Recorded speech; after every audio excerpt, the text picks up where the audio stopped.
বাবুরে জিম্বাবুয়েটা কি খেলা শুরু করছে। পাকিস্তান আর জিম্বাবুয়ের প্রথম ওডিআইতে জিম্বাবুয়ে প্রথম ইনিংসে ব্যাট করে রান করে 40 ওভারে 240 রান। পাকিস্তানের 20টি আইনের ডিএলএস মেথডে তাদের টার্গেট দাঁড়ায় 100-150 রানের এরকম হবে, কিন্তু পাকিস্তান ফুটে গেছে মাত্র 61 রানে। 20 ওভারে তারা তুলতে পারে মাত্র 61 রান, 6 উইকেট হারিয়ে। তাদের 6 উইকেট পথে পথে করে দিয়ে মাত্র 61 রান তুলতে পারে পাকিস্তান।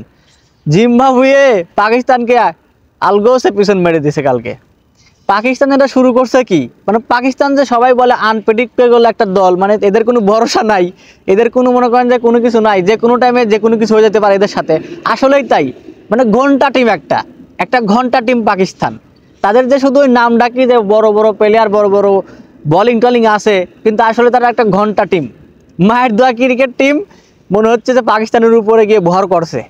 মায়ের দোয়া ক্রিকেট যে এখন পাকিস্তানের উপরে মনে করেন ভর করছে। পাকিস্তান মনে করেন যে জিম্বাবুয়ের সাথে এর আগে টি-20 সিরিজ হারলো 2018 সালে মনে হয়। এবার ওডিআইতে প্রথম ওডিআইতেই তারা পথে পথে অলরেডি হয়ে গেছে। মাত্র 60 রানের ভেতরে 6টা উইকেট ফেলাই দিয়েছে পাকিস্তানের জিম্বাবুয়ের সেকেন্ডার রাজা এখন যে ফর্মে আছে, সে মানে সেকেন্ডার রাজা একাই মনে করেন যে জিম্বাবুয়েকে উঠায় নিয়ে আসতেছে। জিম্বাবুয়ে এখন তো মানে ভালো টিমে গেছে। কিছুদিন আগে যে টি-20তে সর্বোচ্চ রানের রেকর্ড করছে জিম্বাবুয়ে, সর্বোচ্চ রান, পুরো ওয়ার্ল্ডে সর্বোচ্চ রানের রেকর্ড জিম্বাবুয়ের কিছুদিন আগে করছে। তো জিম্বাবুয়ে যেভাবে খেলা ধরছে এখন মনে হচ্ছে কয়েকদিন পরে মনে করেন যে জিম্বাবুয়ে আফগানিস্তানকে টপকায় যাবে।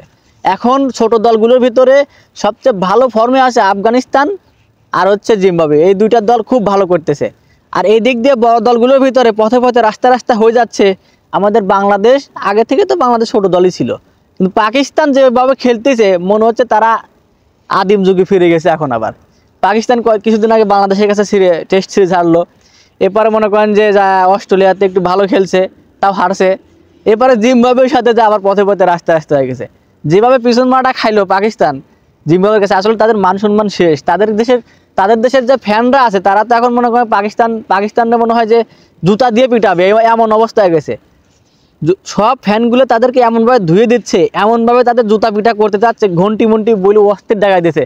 কারণ জিম্বাবুয়ের সাথে হারা আসলে মেনে নেওয়ার মতো একটা বিষয় না, মেনে নেওয়ার মতো একটা কথাও না। কারণ জিম্বাবুয়ের সাথে এত পাকিস্তান টিম যদি হারিয়ে যায়, তো আবার এত মানে বাজেভাবে, আপনার যেখানে 20 ওভার 150 রানের টার্গেট, সেখানে মাত্র 61 রান তুলতে 6 উইকেট পথে পথে রাস্তা চুনা পিছন মারি দিলে জিম্বাবুয়ে আরামসে পাকিস্তানরে, এটা আসলে মেনে নেওয়ার মতো না।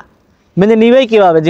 যেভাবে তারা খেলছে, যে তাদের যে অ্যাপ্রোচ, এটা দেখে আসলেই মাথা ঘুরার মতো। পাকিস্তান এরকমভাবে জিম্বাবুয়ের কাছে ফুটে যাবে আশাই ছিলাম না, কেউই ছিল না আশায়।